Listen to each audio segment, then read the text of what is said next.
Apologize na, nakalimutan kong i-connect sa Wi-Fi kasi kanina nag-automatic siya sa kumukuha sa data ng phone ko na wala sa isip ko na I have to connect it to more stable connection dito sa, home. I'm very sorry, it's my fault.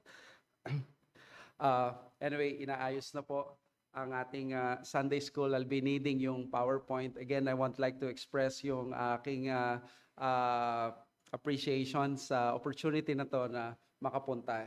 Kapag, kami ay pumupunta sa mga churches, na-invite ako mag-speak, I try to, bring some members so that they would also experience yung Reformed Baptist, communion, family, fellowship, especially sa mga churches na mga ate na namin dahil 40 plus years na like yung Moonwalk, Cubao, and other churches. So we really appreciate yung testimony ng inyong faithfulness sa Reformed Baptist community.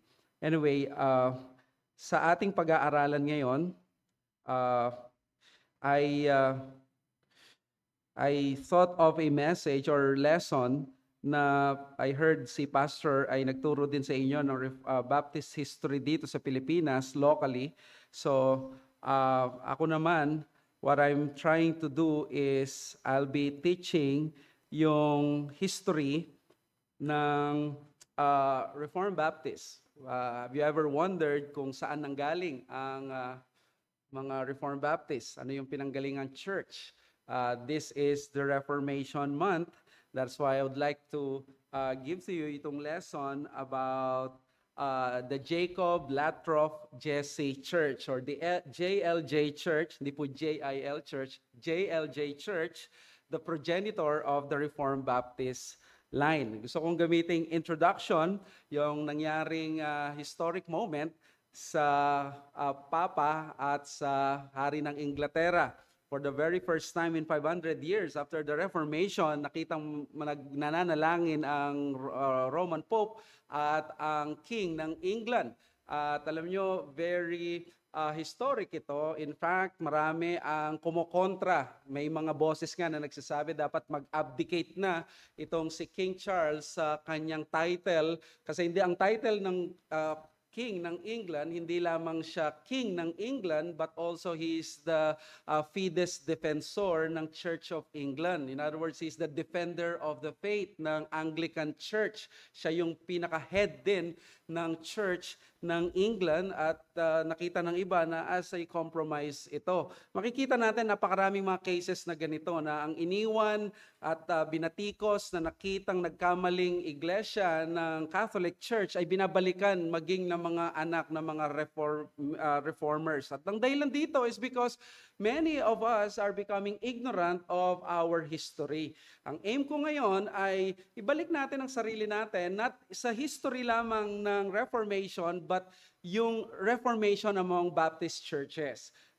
Kasi alam natin yung Reformation kay Luther, Calvin, pero how about yung Reformation mismo sa mga Reformed Baptists? Alam niyo po, nung 1500s, nagkaroon ng Reformation dahil puro debate ang mga nangyari noon, yung golden years ng pastoring, yung nakasettle down na yung mga tao, nangyari talaga hindi sa panahon nila Luther at nila Calvin. Nangyari yan sa panahon ng mga Puritans, kaya nga doon lumabas yung mga confessions like Westminster at ang atin ay ang 1689 London Confession of Faith, which means ang ating history, we have to trace it back sa London at makikita natin ang maraming mga magagandang bagay na pinagmulan natin doon.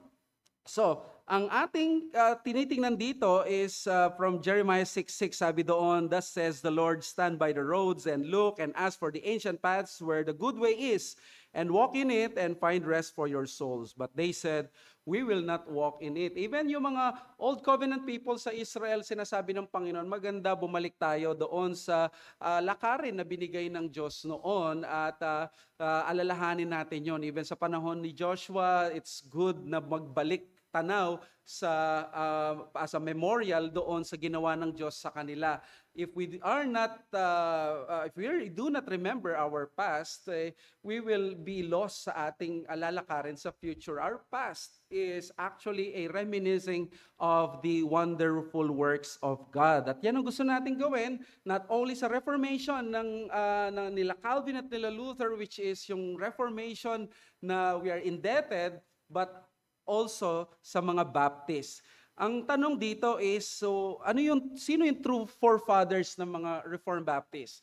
Marami ang mga nagsasabi dito na mga Baptist, nanggaling sila kay John the Baptist. Ito yung tinatawag na Triple J na na theory galing kay Jesus, Jordan, John the Baptist. That's the Triple J theory. Kaya nga may mga fundamentalist Baptist na naniniwala sa Baptist bride, na Baptist lamang ang maliligtas. We do not believe that.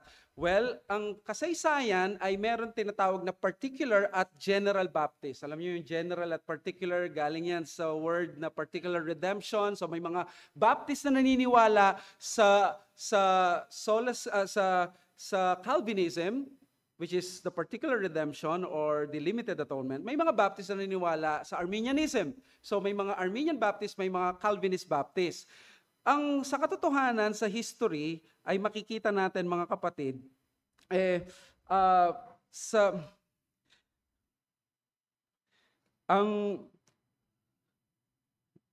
malfunction, I'm sorry.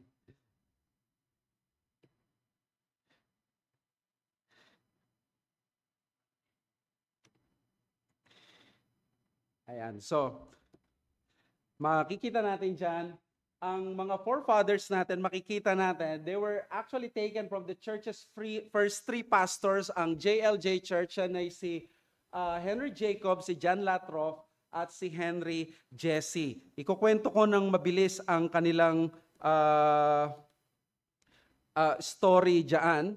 So, na lang if I will not be able to, for some reason, hindi siya nagpa-function dito. Ayan. Actually, ang nangyari dito, ang mga General Baptist or yung mga tinatawag na Arminian Baptist, sila yung maraming mga Baptist noon, sila yung nauna, pero ang tanong, yung line nating mga Reformed Baptist, saan nanggaling? Hindi natin matitrace ito sa pinanggalingan ng mga General Baptist. Ang mga General Baptist, usually galing sila sa mga Anabaptist na mga anti-reformers. So, may tama sila pagdating sa baptism, pero sila ay mali. Sabi ni Dan Taylor, yung mga General Baptist, yung mga Arminian Baptist, pagdating sa kasaysayan, bigla silang nawala, hindi nila nakaya yung pressure ng theological challenge. It's because wala silang theological spine to fight for their lives. Kaya because inaccept nila Unitarianism, inaccept nila yung mga false teaching about the Lord Jesus Christ, sabi ni Dan Taylor, they degraded Jesus Christ and He degraded them. So, ang dahilan bakit nanatili ang maraming mga Baptist sa kasaysayan, it's because yung mga Calvinistic Baptist. In other words, kung walang mga Calvinistic Baptist, baka hindi kilala mga Baptist ngayon. So, next natin. So it was the particular Baptist who provided a steady and strong presence for Baptists in the world of Protestant churches. Sabi ni Michael Haykin, sabi niya doon, when it comes to Baptist origins, pakibalik.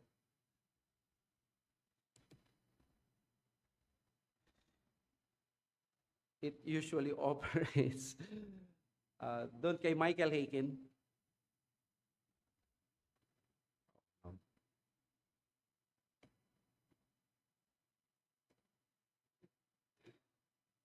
Pakilagay doon sa...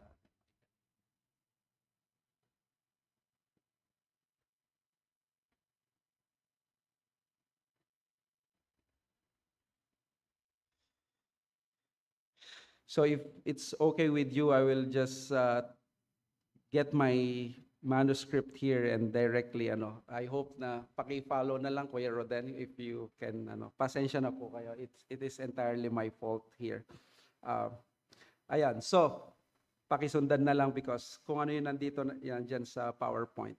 Okay, so sabi ni Michael Haykin, when it comes to Baptist origins in the 17th century, the attention of Baptist historians has largely focused on the general Baptists.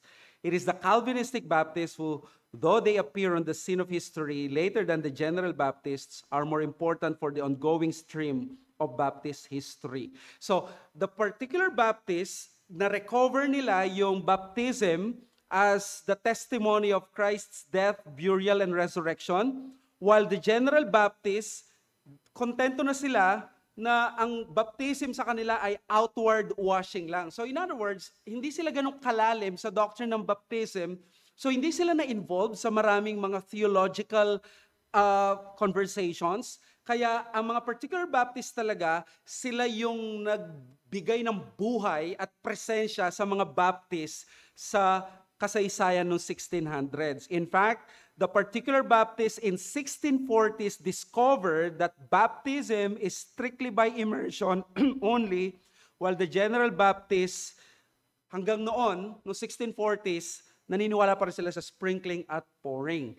So lastly, the emergence of particular Baptists was from Puritan separatists, while the general Baptists came from continental Anabaptists. So yung Baptist pala, may dalawang sangay. Ang pinanggalingan ng mga Armenian Baptist ay Anabaptist, pero tayo, pinanggalingan ng mga Reformed Baptist, galing sila sa mga English separatists. At ang mga English separatists, ito yung mga humiwalay sa Church of England ng mga Puritans dahil hindi na sila naniniwala doon sa pananaw na dapat kontrolin ng hari yung iglesia. They do not want anymore to be controlled by the state.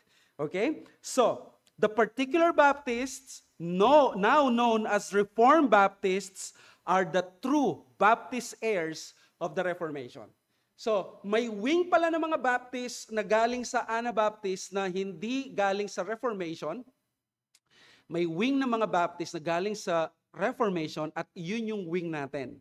Tayo ay galing doon sa influence ng mga reformers na naging Puritans at nakita nila na hindi sila, sabi ng mga Puritans, may kulang pa sa Reformation natin. May kulang pa. Hindi tama na ang ating sistema ng gobyerno sa church ay pinakikialaman ng hari at mayroong tayong ganitong connectional thinking. Dapat may pagka-independent tayo. So, naging separatists sila. Minsan nakakatawa yung history natin kasi ang isa sa pinanggalingan nating lalaki na nangtanggol sa separatism, ang pangalan niya ay si Robert Brown. Yung mga estudyante kasi ni Robert Brown, tinawag sila mga Brownists. So may pagkalahi tayong mga Brownists on that sense, pero let us try to see. Sabi ni Tom Nettles, the Baptist key people involved in forming a Baptist identity, emerging from the ecclesiological and political unrest of the era of Puritan Revolution, they shared with a large body of evangelicals the Reformation emphasis on true evangelical doctrine, with a smaller group, the Puritan emphasis on the regulative principle for worship, and with an even more restricted number, the separatists' emphasis on the congregational government and covenantal formation of the church. Pag sinabing congregational dito, ito yung may approval or may consent ang iglesia. Diba? Sa atin naman, pag naghahalal tayo ng mga pastor, ng mga deacons, may boto ang iglesia. Tama po ba? Ganito yung tinutukoy nila. Kasi noon, appointment ng Canterbury Archbishop. So, pupunta tayo dito sa progenitor of the Baptist line. Particular Baptist line. Kung nandyan sa laptop, makikita nyo, progenitor of the particular Baptist line. It is an established historical agreement that particular Baptists can be traced to one local church. Ang pangalan ng church is the Jacob Lathrop Jesse Church, or ang tawag ngayon ng mga historians ay JLJ Church. Tinawag siyang JLJ Church because of the 3 pastors na nag-successively naging leader doon. No? Sabi ni Gordon Bellier sa kanyang article, Origins of the Particular Baptist, sa kanyang gospelcoalition.org article, it would come to be known as the JLJ Church after its first 3 pastors, Henry Jacob, John Lathrop, and Henry Jesse. The JLJ Church was not at its inception a Baptist church, being perhaps best described as an independent congregational church with semi-separatist leanings, though others have described it plainly as separatist. It is from this gathering that the first particular Baptist church would soon arise. So, hindi pa siya legitimately called particular Baptist, pero dito magsisimula yung mga questions at yung pag-converse nila that there is something wrong with what is happening sa ating pagbabaptize. Kasi ang norm of the day is binabaptize ang mga babies, ang mga bata.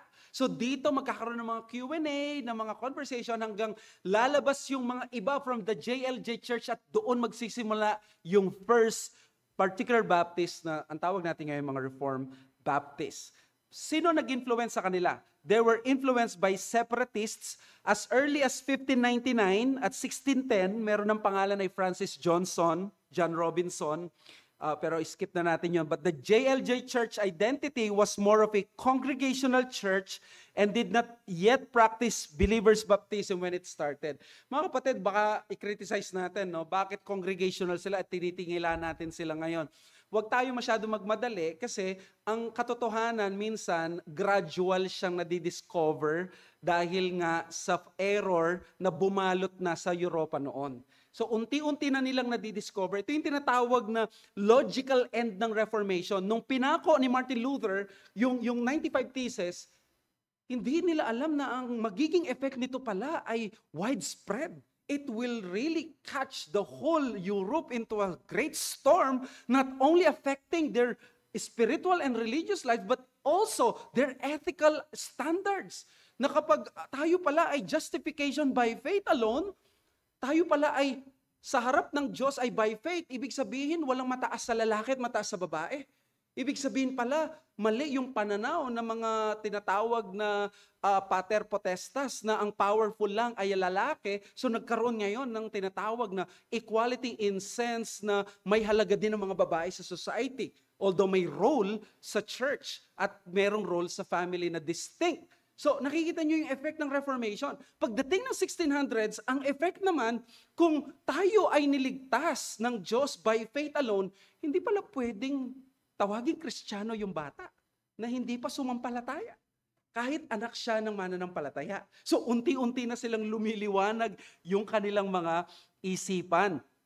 Kaya, dito, from this small and lonely beginnings in cold London noong 1616, particular Baptist thought and movement will be born by 1633. So dito pala magkakaroon ng unang particular Baptist congregation sa England. No, dahil nag-separate sila sa Church of England. Sabi ni James Renihan sa kanyang article, Truly Reformed in a Great Measure, sabi niya doon, likewise, the story of London's Jacob Lathrop Jesse Church, the progenitor of the particular Baptist line, has frequently been reported. In these cases, many able scholars have demonstrated the direct relationship these men had with both branches of English Baptists. But it is not the result of reading the works of scholars that has brought me to this conclusion.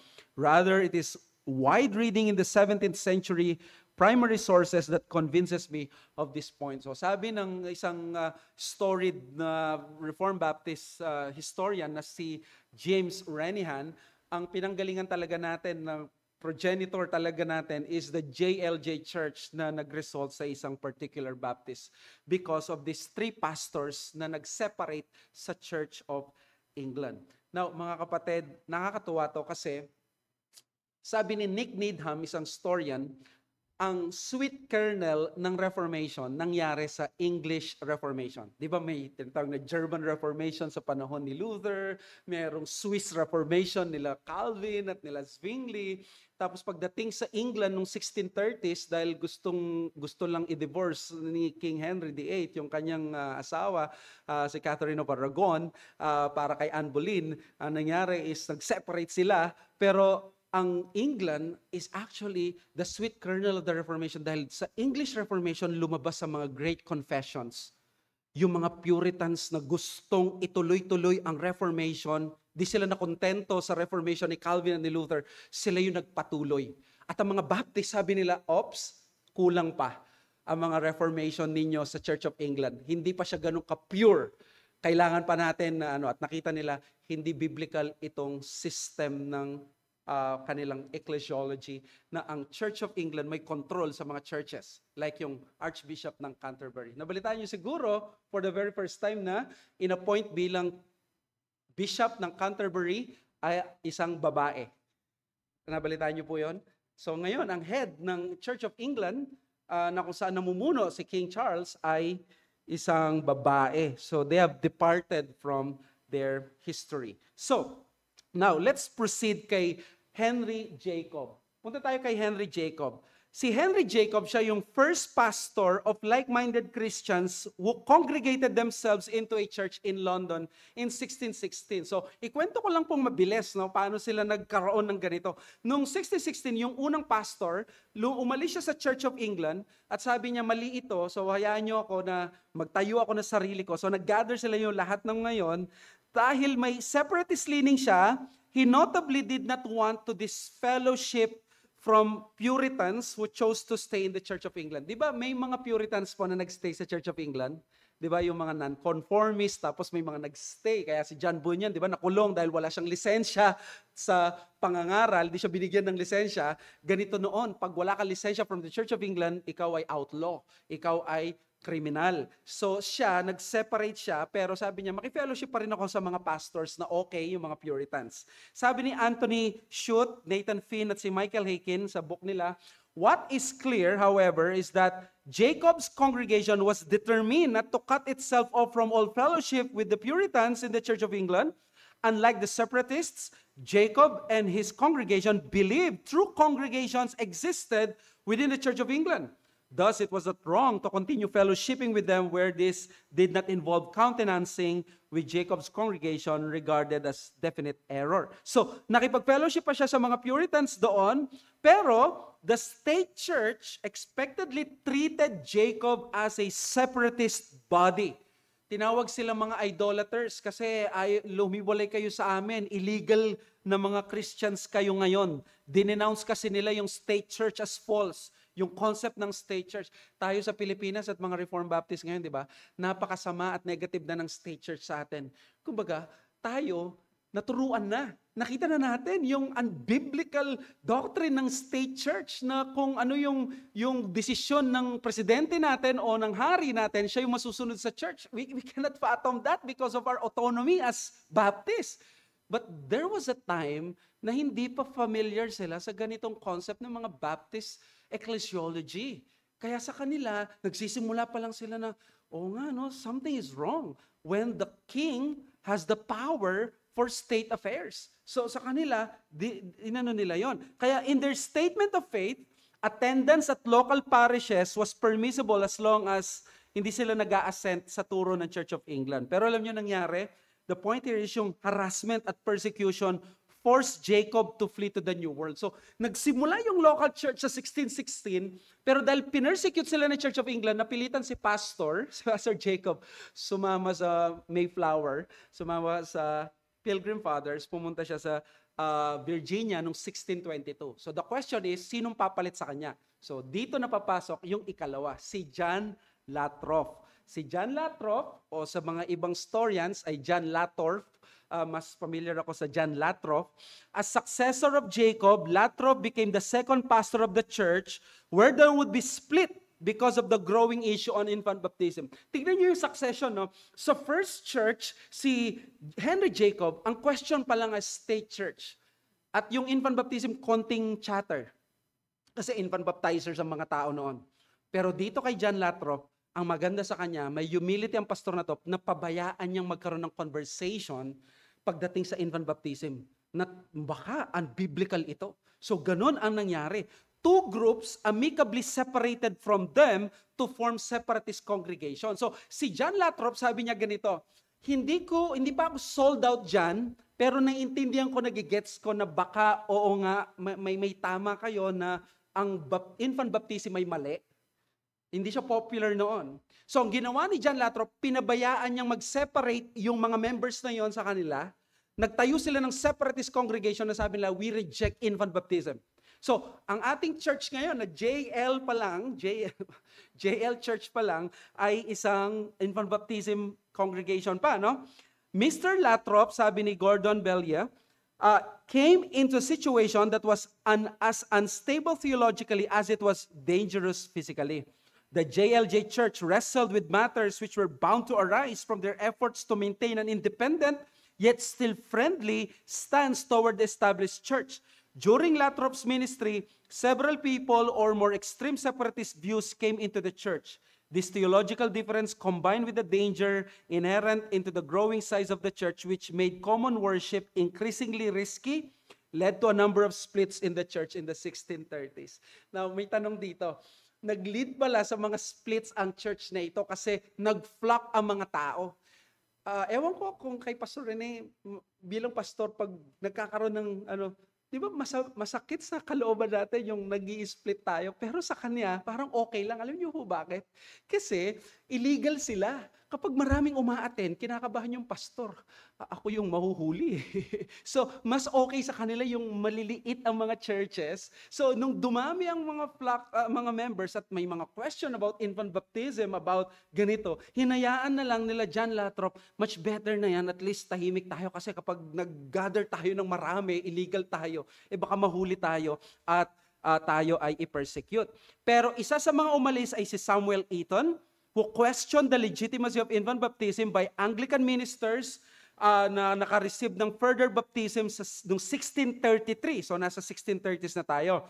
It did not mean that Eaton embraced believers' baptism as the only basis for church membership. So sabi ni Gordon Belli again, the records preclude one from the concluding that at this point, the reason for separation from established church had anything to do with the preferred mode of baptism.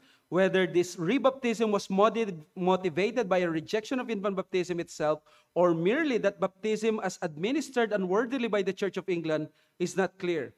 Barrington White holds their departure to be attributable to the latter. So, ang gusto kong i-emphasize dito, pinersecute ang mga ito noon, kaya naging okay din in the providence of God na nag-separate sila.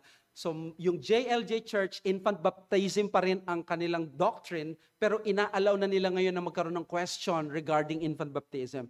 So the famed anti-Calvinist Archbishop of Canterbury, si William Laud. Si William Laud, ito yung persecutor nila, John Owen, lahat ng mga Protestants. Naku, hate na hate niya ang mga Protestants, si William Laud. He sought to purge England from Puritanism, which greatly affected the church and Latrobe. Dahil kay William Laud, yung pastor uli natin, si John Latrobe, napilitan siyang gumaya kay Henry Jacob. Saan pupunta? Sa Amerika. So nag-migrate dahil sa persecution noong 1634.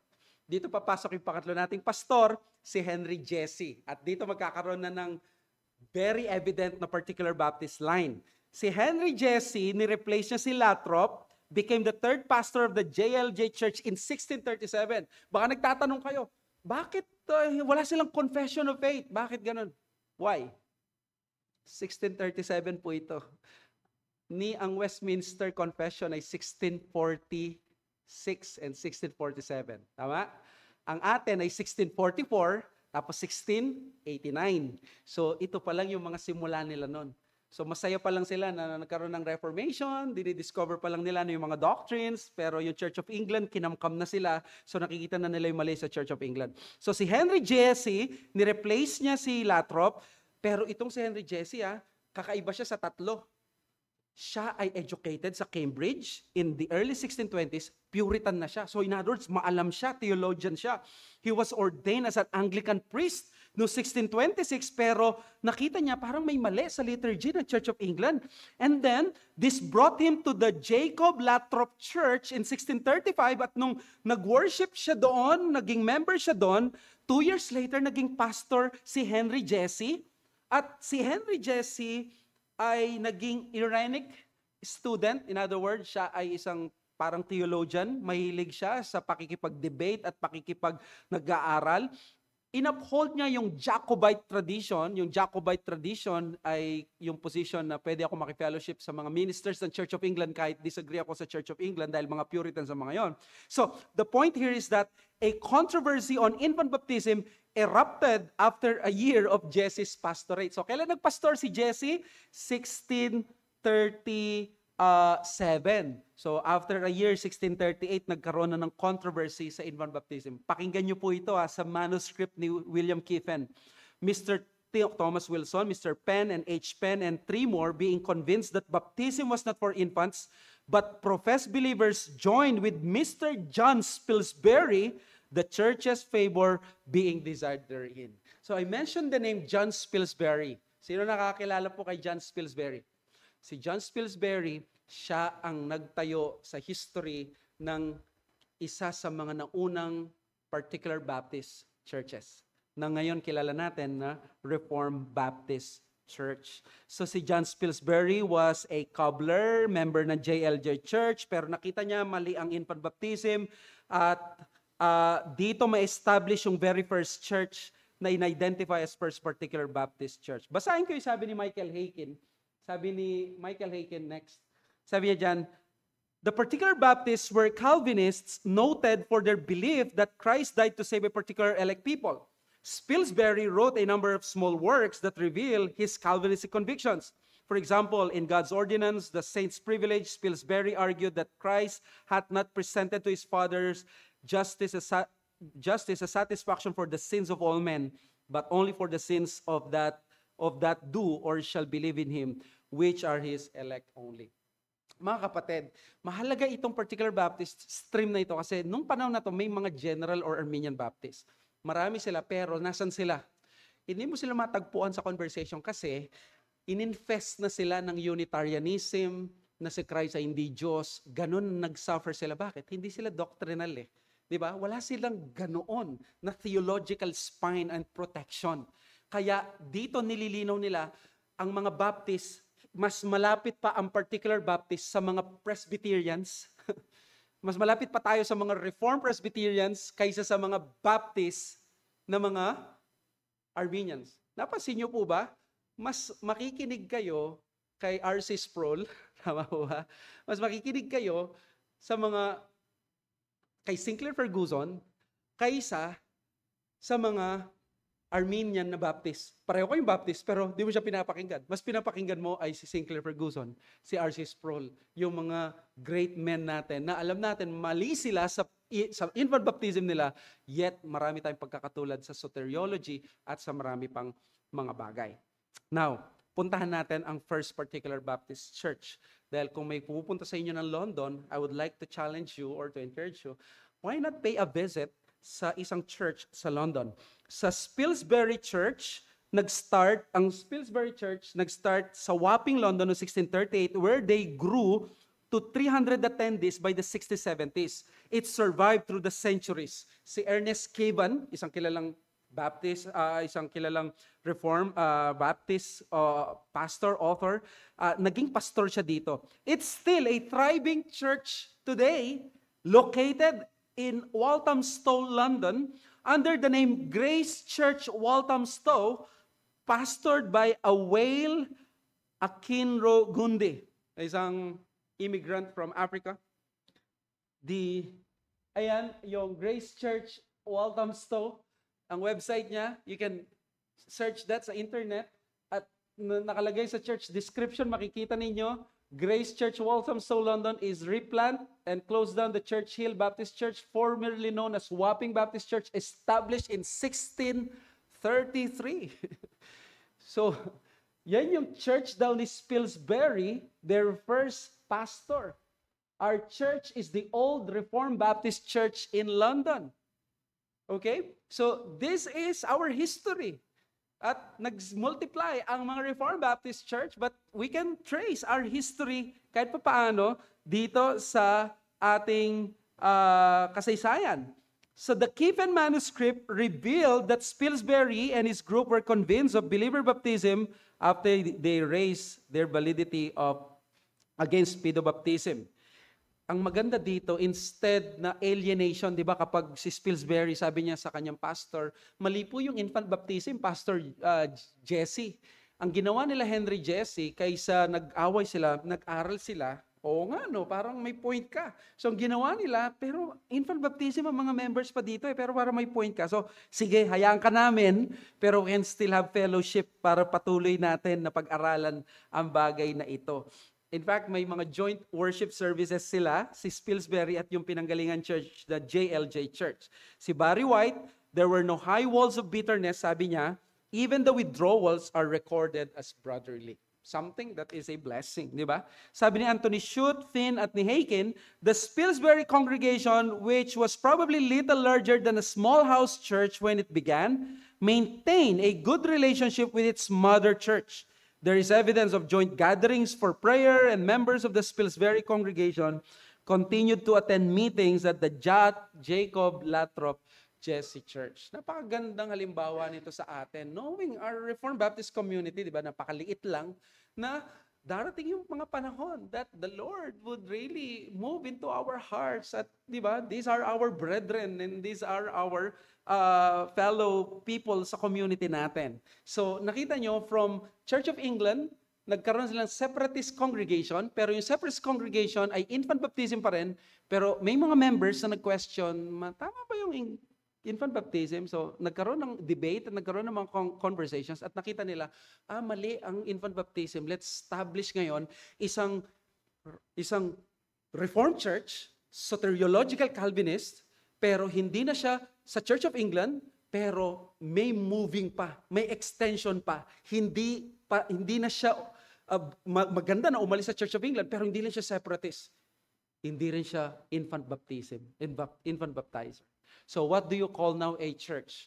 Na Calvinist ang soteriology from the Reformation, pero hindi rin, na separatist din sila, na hindi sila involved sa hierarchy ng mga churches. Walang synod, walang pero hindi rin sila infant baptizers.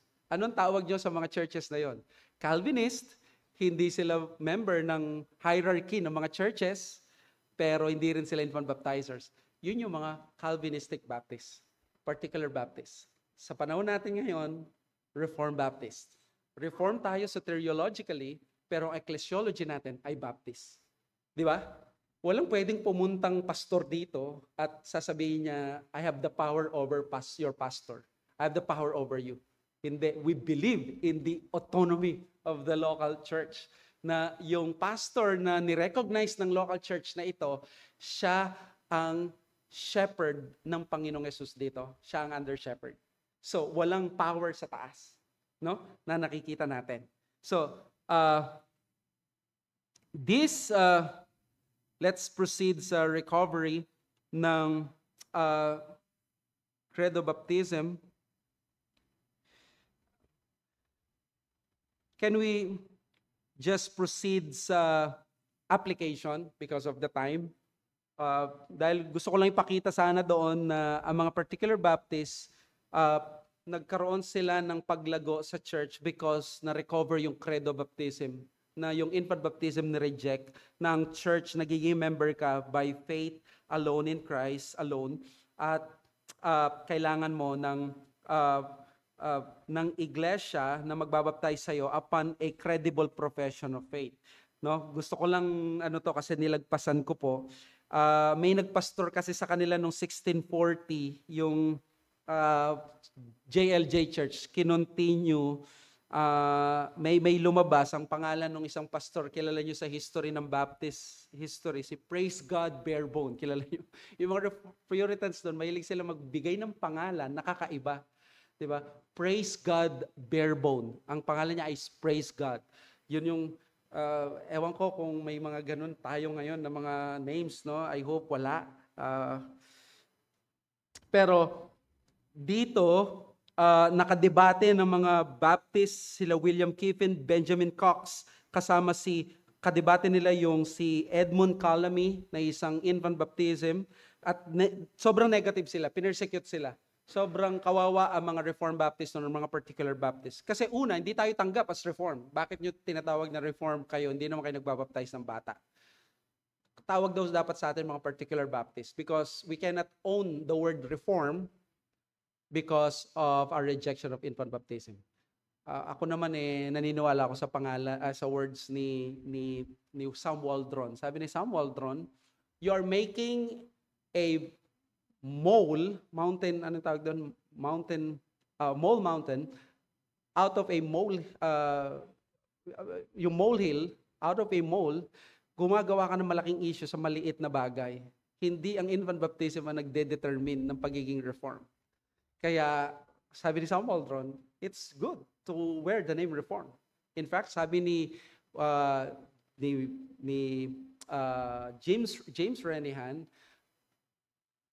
we are the truly reformed guys in a great measure kasi hindi tayo tumigil mag-reform. Ang Church of England, ang mga Puritans, kaya tinawag silang Puritans kasi hindi sila nasapatan sa Reformation ni Luther at ni Calvin. Kasi may Catholic baggage pa rin sila. Hindi nila inalis. Si Luther, di ba, may consubstantiation. Si Calvin, di naman niya inalis. Presbyterian pa rin sila. So, yung ganito yung government nila. Sabi ng mga Puritans, let us purify the church. Ayun, nagkaroon ng purification. Nagkaroon ng Puritans. Church of England. Yung Church of England, sabi nila, kulang pa. May naging separatist. Sabi ng mga separatist, kulang pa. Ang talagang mas reform ay yung mga Reformed Baptists. Kasi we reject infant baptism. Do you believe sa infant baptism? Of course not. We believe in the credible profession of faith, yung credo baptism. Let's have a pastoral application. Sabi sa pastoral application natin, do not forget that our Baptist faith was born out of deep conviction and forged in the fires of persecution.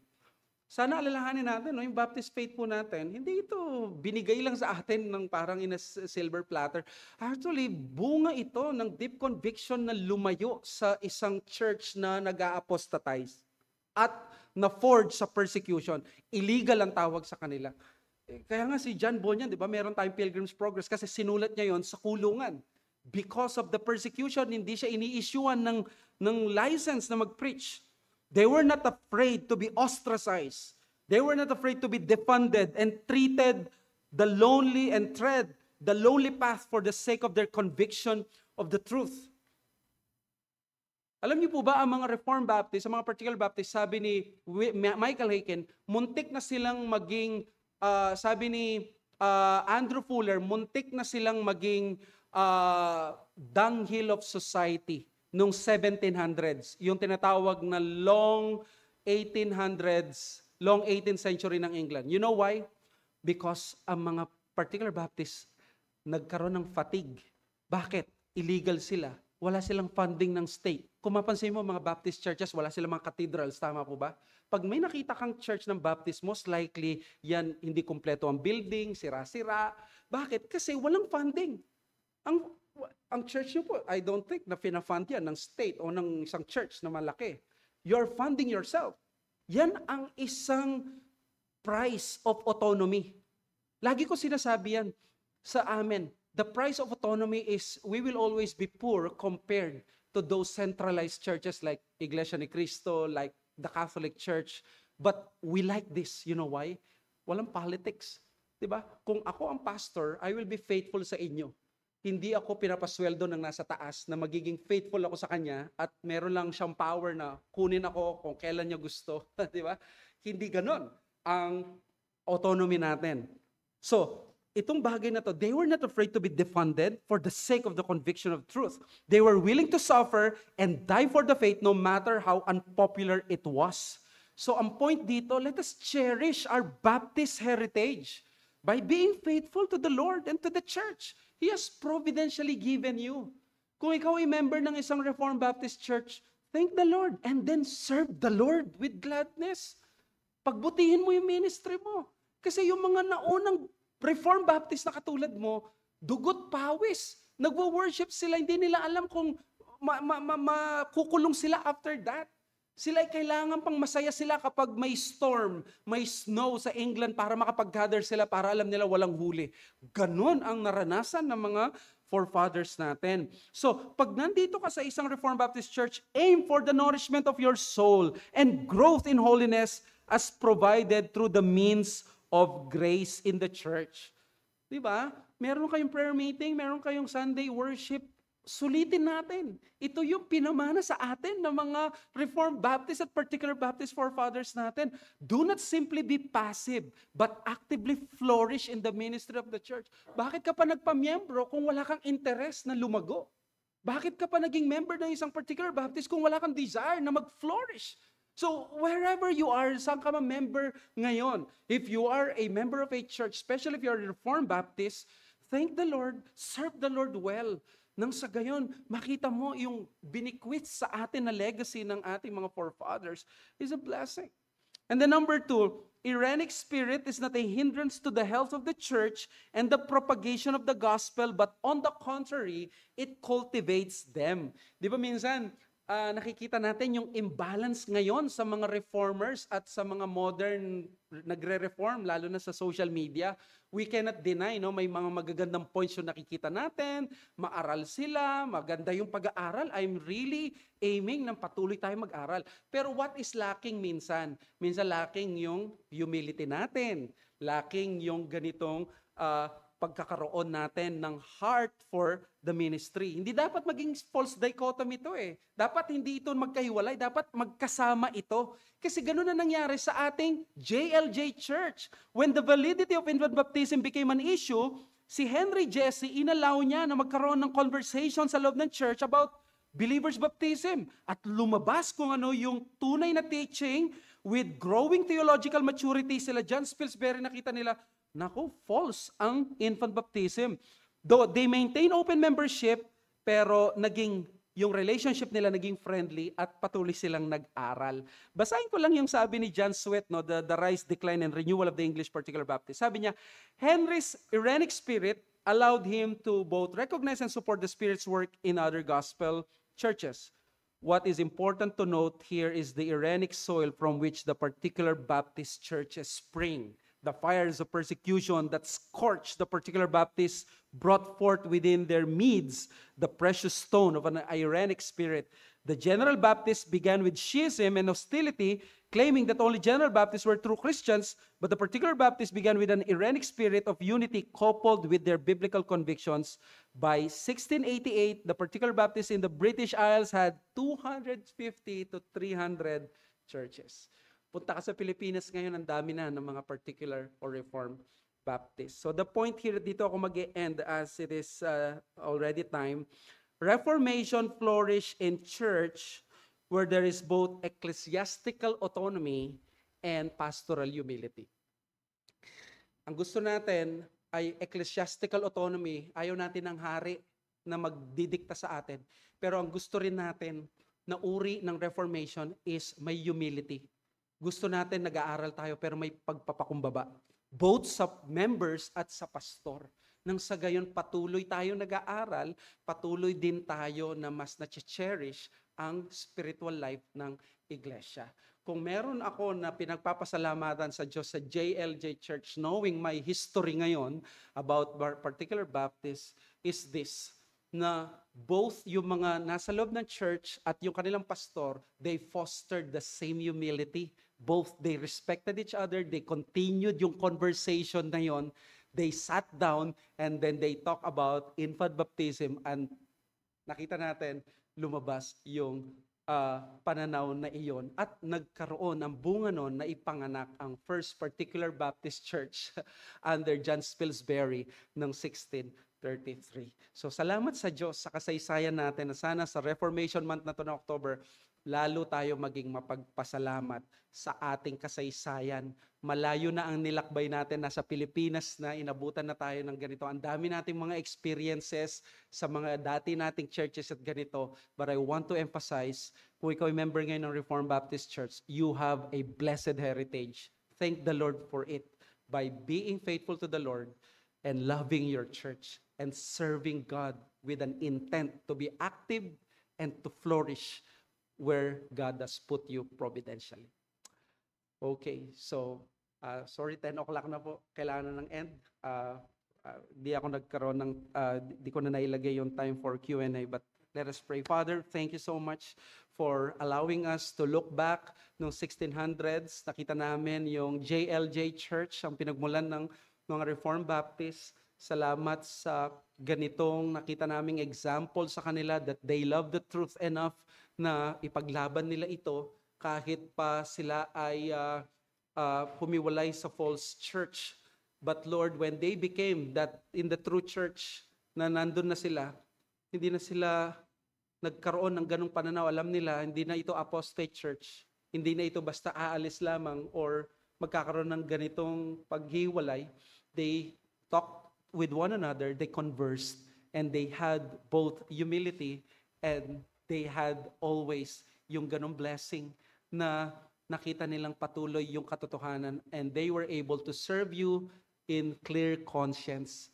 Maraming salamat, may mga forefathers kami na nagbuwis ng kanilang buhay, may mga nakulong, may mga nagbigay ng kanilang buhay na namatay dahil sa kanilang pananampalataya. Kaya nawa, saan mo man kami dinala ngayon, mahalin namin ang iglesia. At Lord, anumang theology na meron kami, nawa, lagi punuin mo kami, hindi lang ng karunungan sa aming isip, kundi pagmamahal at kababaan ng loob sa aming mga puso.